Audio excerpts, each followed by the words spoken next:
экспансии Российской империи в регионе во время Кавказской войны, их считали наполовину завоеванными. Таким образом, во время войны в Ингушетию была предпринята серия военных экспедиций русских.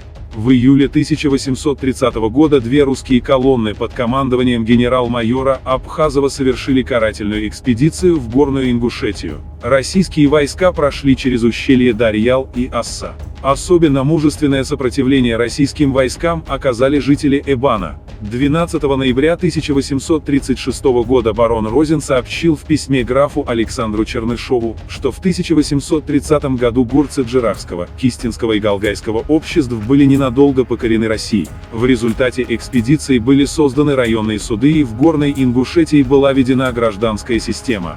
В июле 1832 года российские войска, состоящие также из осетинских отрядов, совершили еще одну карательную экспедицию в Горную Ингушетию, на этот раз под командованием барона Розина, который в то время был главнокомандующим войсками на Северном Кавказе. Причиной этой экспедиции стало убийство судебного пристава Константинова жителями села Хули.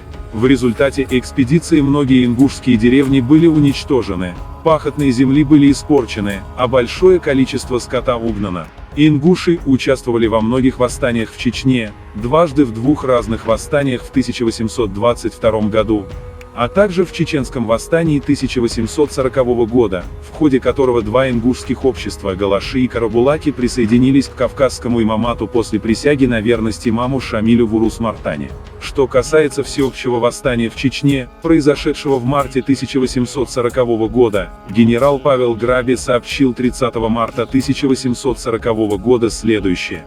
Ему была передана, а также жители Мичика и Ичкерина и многие аухиты-качкалыки содержатся в повиновении только присутствием нашего отряда. Некоторые из карабулакских и ингушских деревень, все галга и кистинцы также находятся в большом волнении и тайно или открыто помогают повстанцам.